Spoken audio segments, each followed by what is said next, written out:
Hello everybody, welcome to my Urban Legends and Trivia channel from here in cold and windy Yorktown, Virginia. I'm not even going outside.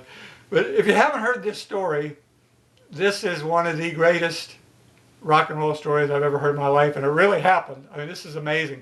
So, back in 1973, November 20th, 1973, so we just passed the 48th anniversary of this taking place. The Who was on tour in the United States. Now, you got to remember, 1973, it was, the Beatles had packed it up in 1969. So in the 70s, it was The Who, the Rolling Stones, Pink Floyd, Led Zeppelin, and those bands were huge back then. I mean, huge. And so they went on tour and they played at a place called the Cow Palace out in California near San Francisco, which I believe is still open.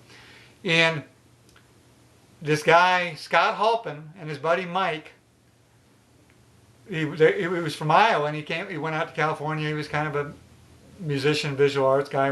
Figured he was going to try to make it. And they went to the parking lot, bought tickets from a stranger, got there real early so they could get up front right against the stage. So, oh, by the way, today's trivia question before I go on any further. What year did the Who form? Was it A, 1964, B, 1967, C, 1970, or 1973? Four choices. I think I got the letters wrong. But anyway, so they're there, right there at the front of the stage. I mean, it must have been incredibly loud. You know, the Who's famous for being loud anyway. So, if you don't know, the Who's drummer, Keith Moon, was a hard partier. He drank a lot. And sadly, that's how he passed away. And that night, he took some horse tranquilizers. Why? Because he was Keith Moon. And he's like Keith Richards. He could do it. And he passed out during the set. And so they took him backstage.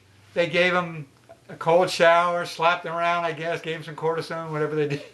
Got him back out there, and he started playing again. So then he passed out again. And this time they couldn't revive him. They said, oh man. So here we are in 1970s, one of the biggest tours in the world, and the Who is down a drummer. So they said the crowd was pretty cool about it because, they understood what had happened. They're like, hey, the three guys are carrying on. Daltrey, Townsend, and Entwistle. And so they're carrying on. And Pete Townsend jokingly yells out to the crowd, can anybody play the drums? Can anybody play the drums?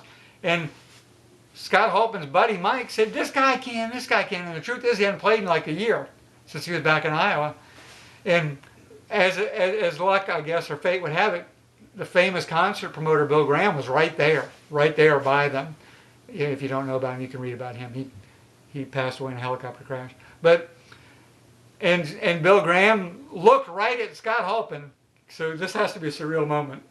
And looked him right in the eye and said, can you? And he didn't hesitate. I don't know what he had to drink or smoke that night, but he said yes. So he looked Bill Graham right in the eye and said, yeah, which is the craziest thing I've ever heard. And he said, come on stage. And all of a sudden, in the craziest moment in history almost of rock and roll, this guy out of the stands goes on the stage and gets on Keith Moon's drum set. And he said he got really nervous all of a sudden. And so they gave him a shot of brandy, Keith Moon's brandy, calm him down. And then they said, Pete Townsend said, I'm going to cue you and you're going to be fine. And he played several songs. And the set ended up, they said that night they played about a normal night of whatever the time was, normal concert. And at the end, he got to stand up with the band and the four of them bowed to the crowd. You know how they always do, put their arms around, bow. He got to do that.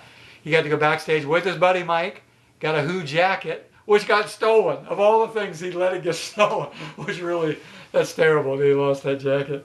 And even when he passed away in 2008, he had a brain tumor, and the Who put a notice on their website, so they never forgot it. So that was tragic because I think it was only 54, I think. But truly one of the greatest stories I've ever heard in my life. I mean, I just can't imagine that this happened. And if you go online, there's some websites that go way in more detail, but I just kind of gave the condensed version here because I just do these by. Of course, the doorbell rings during my videos because it's always the doorbell or the phone. But anyway, that's it. Today's trivia question A, 1964. The Who formed way back in 1964. That's it. I hope you enjoyed it. We'll see you in the next video. Goodbye. What are you doing? What are you doing, buddy? What are you doing, Banks?